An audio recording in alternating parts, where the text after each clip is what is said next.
तो जो लोग एसएससीजीडी का फॉर्म फिलअप करने जा रहे हैं या फिर जो लोग कर लिए हैं, तो उनके मन में एक शंका जरूर आ रहा होगा कि इतना मेरिट आता है इसमें, जो चॉइस करूंगा वो मिलेगा कि नहीं।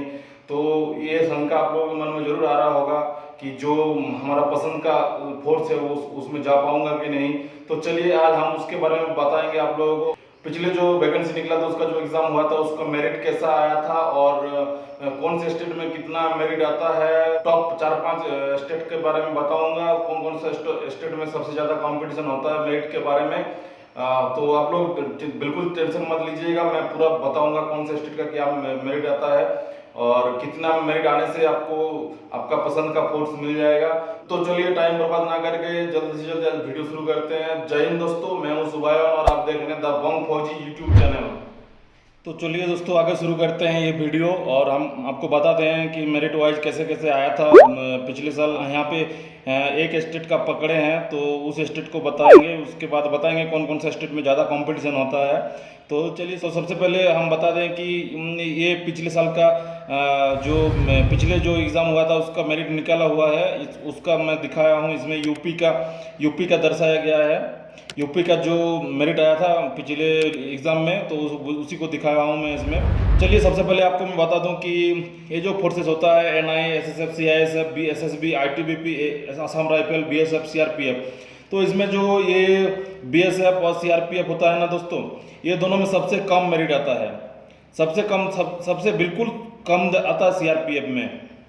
सीआरपीएफ में क्यों कम आता है, चलिए मैं आपको बताता हूँ। सीआरपीएफ में होता क्या है, इसमें बहुत ज़्यादा वैकेंसी आता है, तो ज़्यादा वैकेंसी आने के कारण इसमें ज़्यादा मतलब आदमी लेना पड़ता है, तो उस हिसाब से इनका मेरिट कम रखना पड़ता है, तब जाके इनका जो वैकेंसी है वो पूरा हो पाता है सीआरपीएफ में। इसीलिए सबसे कम होता है मेरिट, सबसे कम मेरिट आता है। और उसके बाद आता है बीएसएफ में सबसे ज़्यादा जो मेरिट आता है, उसमें पड़ता है आपका एनआईए, एसएसएफ और सीआईएसएफ।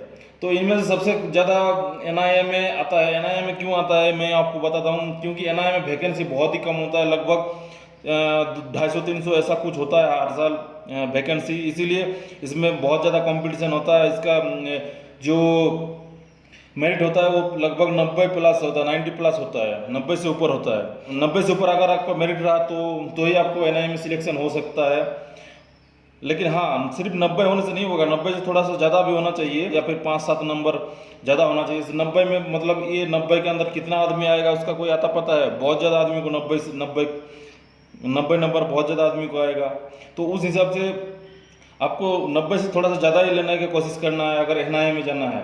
उसके बाद आता है आपका एसएसएफ का भी सेम। एसएसएफ में हालांकि नया फोर्स है जो कि सिक्योरिटी फोर्सेस है, जो कि मंत्रालय में इनका ड्यूटी होता है। और एनआईए का ड्यूटी बता दूं, ये सिर्फ सीबीआई होता है ना, क्राइम ब्रांच ऑफ इंडिया, वैसे ही नया एनआईए है, नेशनल इन्वेस्टिगेशन एजेंसी। एनआईए वैसे ही है, नेशनल इन्वेस्टिगेशन एजेंसी। तो सीबीआई का जो ड्यूटी होता है वही एनआईए का ड्यूटी होता है। तो एनआईए का ड्यूटी उतना रिस्क वाला नहीं होता है, इसीलिए इसका ज़्यादा मेरिट ज़्यादा आता है, और वैकेंसी भी मतलब कम रहता है, इसकी वजह से ज़्यादा मेरिट आता है। और एसएसएफ का भी उतना रिस्क नहीं होता जब में, और ये मंत्रालय में ड्यूटी होता है, मंत्रियों को प्रोटेक्शन देना, ये सब वगैरह इनका जो ड्यूटी होता है मंत्रालय में ज़्यादातर होता है। तो इसीलिए इनका भी वैकेंसी कम आता है, इनका भी लगभग 250-300 ऐसे ही वैकेंसी आता है। इसीलिए इनका भी मेरिट जो है 90 प्लस रखने से इसमें सिलेक्शन आपका हो सकता है। 90 प्लस रखना होगा अगर एसएसएफ में अगर करना है। उसके बाद जो आता है थर्ड हाईएस्ट में आपका आता है सीआईएसएफ। तो आप लोग जानते होंगे, इनका ड्यूटी जो होता है इंडस्ट्रियल एरिया में होता है, तो इनका ड्यूटी भी उतना कोई मतलब रिस्क वाला नहीं होता है। और इसमें आपको बता दूं कि इसका जो मेरिट आता है सीआईएसएफ का, आप देख सकते हैं यहाँ पे यूपी में लास्ट ईयर आया था, जनरल वाले के लिए 87 कट ऑफ आया था। उसके बाद ओबीसी वालों के लिए 86 आया था, और एससी वालों के लिए 79, और एसटी वालों के लिए 77। तो सीआईएसएफ का जैसे आपका जनरल का 87 आया ना, तो 87 सिर्फ 87 लाने से नहीं होगा, आपको 87 के अंदर बहुत सारे आदमी को आ जाएगा, तो उससे आपको ज़्यादा ही लाना है। 9-10 नंबर कम से कम, 9-10 अंक कम से कम ज़्यादा लाना पड़ेगा, तब जाके आपको इसमें सिलेक्शन पक्का हो सकता है। ये होगा सीआईएसएफ का यूपी के। तो सीआईएसएफ का ये यूपी में ये कट ऑफ आया था। और इसके बाद आपका आता है दोस्तों जो SSB बहुत ही अच्छा फोर्स है, छोटा फोर्स है, इसमें आपको प्रमोशन ज़्यादा जल्दी मिलता है। इसमें जो छोटा फोर्स होने के कारण इसमें आपको प्रमोशन बहुत ही जल्दी मिलता है। तो दोस्तों इसका जो मेरिट आया था यूपी में लास्ट एग्जाम में 84 आया था जनरल के लिए, और ओबीसी के लिए आया था 83, और एससी के लिए आया था 77, और एसटी के लिए 77। दोनों के लिए 77 आया था, एसटी एससी, और ओबीसी के लिए 83 और जनरल के लिए 84 आया था। तो दोस्तों सिर्फ 84, जैसे जनरल मान लीजिए 84 है ना, तो 84 से आपको कम से कम 8 से 9 अंक ज़्यादा रखना पड़ेगा। 84 से 8 से 9 अंक ज़्यादा रखना पड़ेगा। जैसे आप अगर ओबीसी में है तो 83 से आपका 8-9 अंक और ज़्यादा रखना पड़ेगा, लगभग 90 प्लस रखना पड़ेगा, तब जाके आपको एसएसबी में सिलेक्शन होगा। और उसके बाद आता है आपका आईटीबीपी जो होता है इंडो तिब्बत बॉर्डर पुलिस, जिसका ड्यूटी नेपाल और जैसे मतलब ठंडी वाला इलाके में, बॉर्डर में जो बर्फ़ वाला एरिया होता है उसमें इनका ड्यूटी होता है, नेपाल भूटान ये सब वगैरह एरिया में। तो इनका जो लास्ट एग्ज़ाम में कट ऑफ आया था वो सबसे मतलब 84 आया था जनरल के लिए, और ओबीसी के लिए आया था 83, और एससी के लिए आया था 73, और एसटी के लिए 77। तो दोस्तों जैसे कि आप लोग देख सकते हैं जनरल के लिए 84, तो 84 से कम आपको 7 से 8 अंक ज़्यादा रखना पड़ेगा, तब जाके आपको आईटीबीपी में सिलेक्शन मतलब पक्का होगा। तो कम से कम 7-8 नंबर आपको ज़्यादा रखना पड़ेगा। जो जनरल कैंडिडेट है उनके लिए 84 से 7-8 नंबर, जो ओबीसी है उनके लिए 83 से 7-8 नंबर ज़्यादा, और एससी एसटी वाले के लिए 77 से 7-8 नंबर और ज़्यादा रखना पड़ेगा। उसके बाद आता है आपका आसाम राइफल का जो ड्यूटी होता है दोस्तों, आसाम में होता है, आसाम बॉर्डर में होता है, आसाम के चारों तरफ जो बॉर्डर होता है उस वहाँ पे ड्यूटी होता है। तो इनका जो जिसको मतलब आर्मी पसंद है, आर्मी का वर्दी पसंद होता है, और आर्मी का शौक जो लोग रखते हैं लेकिन आर्मी में भर्ती नहीं हो पाते हैं, तो इनका सेम आर्मी का ड्रेस होता है, और पूरा एकदम आर्मी के अंडर आता है, और सब कुछ काम आर्मी की तरह ही होता है, बिल्कुल आर्मी की तरह ही होता है।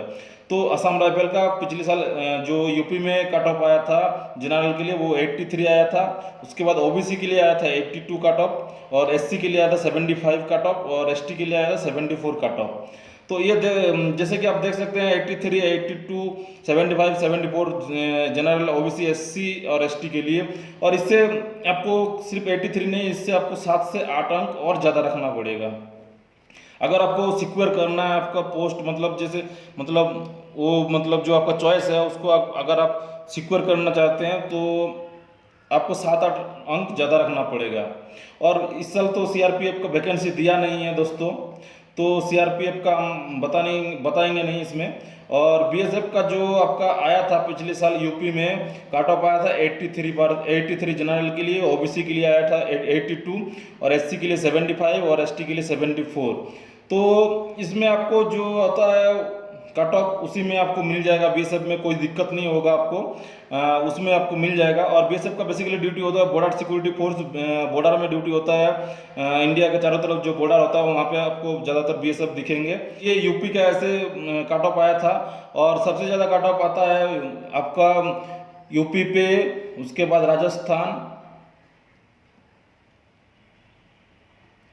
राजस्थान पे, और आता है आपका बिहार पे,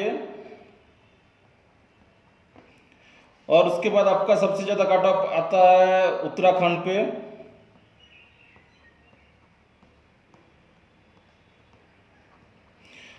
पे। तो दोस्तों जैसे आपका यूपी, राजस्थान, बिहार, उत्तराखंड, ये चारों स्टेट में आपको सबसे ज़्यादा कट ऑफ देखने को मिलेगा किसी भी फोर्स के एग्ज़ाम में। यहाँ पे सबसे ज़्यादा कंपटीशन बहुत टफ होता है। यहाँ पे फोर्स डिपार्टमेंट के लिए ये लोग बहुत ही ज़्यादा प्रिपरेशन लेते हैं, तो यहाँ पे थोड़ा सा कंपटीशन बहुत ज़्यादा हो जाता है दोस्तों।